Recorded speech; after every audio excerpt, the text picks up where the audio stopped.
Taking a live look at Milwaukee right now, where former President Donald Trump will give his Republican presidential candidate acceptance speech tonight at the Republican National Convention.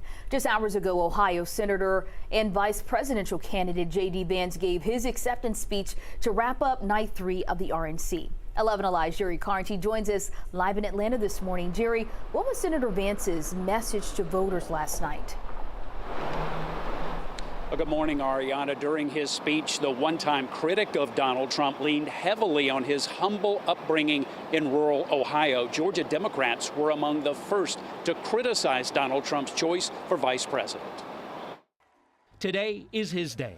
Former President Donald Trump will be the focus on the final day of the Republican National Convention. With his right ear bandaged, he watched as his choice for vice president took the stage. Mr. President, I will never take for granted the trust you have put in me. And what an honor it is to help achieve the extraordinary vision that you have for this country. Ohio Senator J.D. Vance was once a sharp critic of former President Trump. In 2016, he referred to himself as a never-Trumper. Now he's a staunch ally, part of the Republican ticket, a former Marine who reminded the RNC that he grew up in poverty. To the people of Middletown, Ohio, and all the forgotten communities, I promise you this: I will be a vice president who never forgets where he came from. Vance pledged his support for Donald Trump's policies on immigration and aid for Ukraine. Democrats gathered to blast the Republican ticket stance on abortion. The Trump-Vance ticket does not care about women. Georgia Congressman Hank Johnson weighed in, calling Representative Vance, quote, a rubber stamp on all of Trump's bad ideas. On stage, the Republican vice presidential nominee slammed President Joe Biden's record. For half a century, he's been the champion of every major policy initiative to make America weaker and poorer. Words that will no doubt be echoed by the man who takes center stage tonight as Donald Trump lays out his plan for America. Republicans will be focused on urging young voters to cast a ballot in November. Former U.S. Senator Kelly Loeffler of Georgia believes that Vance will appeal to those young voters. Live in Midtown, Jerry Carnes, 11 Alive News.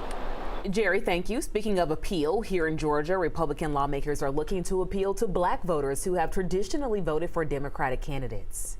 Yes, we're definitely excited to highlight the leadership roles that black Republicans are playing in our party as we invite more black voters to support President Trump and to get involved with the Republican Party. For example, influencer Amber Rose was at the RNC earlier this week. According to the Washington Times, the number of black RNC delegates has nearly tripled since 2016.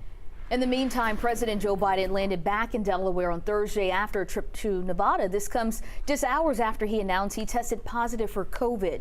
The plan is for the president to self-isolate at his home in Delaware while carrying out his duties as president. His doctors say his symptoms are mild. The Democratic Party, they put a focus on abortion rights yesterday at a press conference in Minnesota with Governor Tim Walz and a reproductive rights advocate.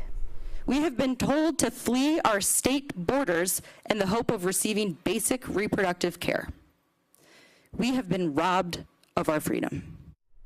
Here at home, Georgia has banned abortions after 6 weeks of pregnancy with some exceptions. This news conference was part of the Biden-Harris campaign and DNC's daily news conference held in response to the RNC.